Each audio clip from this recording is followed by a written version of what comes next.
கோலி talk Kollywood news. Vijay Ajith படங்கள்ல நடிக்க விரும்பும் பாலசரவணன்.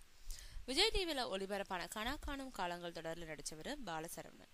அதையடுத்து சசிகுமாரோட குட்டி புலி படத்துல காமெடியனா நடிச்சவர் பனையாரும் பத்மினியும், திருடன், போலீஸ், டார்லிங் படங்களுக்கு அப்புறம் பேசப்படும் காமெடியன் ஆயிட்டாரு. இருந்தாலும் இன்னும் மேல்தட்டு ஹீரோக்கள்னு சொல்லப்படும் விஜய், அஜித், சூர்யா போன்ற நடிகர்களோட படங்கள்ல முக்கிய காமெடியனா அவர் நடிக்கல. இது பத்தி பாலசரவணன் சொல்லும் போது, முன்னணி ஹீரோக்களோட நடிக்கணும்ன்ற ஆசை எனக்கும் இருக்கு. முக்கியமா விஜய், அஜித், சூர்யா, விக்ரம் போன்ற நடிகர்களோட படம் முழுக்க வரும் காமெடியனா நடிக்கணும்னு ஆசைப்படுறேன். அதுக்கான சந்தர்ப்பங்கள் இன்னும் அமையல. ஆனா அது அமையறதுக்கான சூழல் விரைவில் உருவாகும்னு எதிர்பார்க்கிறேன். காரணம், இப்போ நான் நடிச்சுட்டு வரும் சில படங்கள்ல காமெடியனாலும் சில படங்கள்ல குணச்சித்திர நடிகராகவும் நடிக்கிறேன்.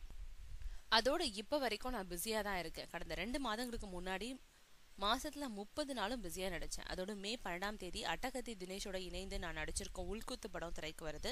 இந்த படத்துல காமெடியன்னாலும் அழுத்தமான பெர்ஃபார்மன்ஸை கொடுக்கக்கூடிய காட்சிகளையும் நடிச்சிருக்கேன்.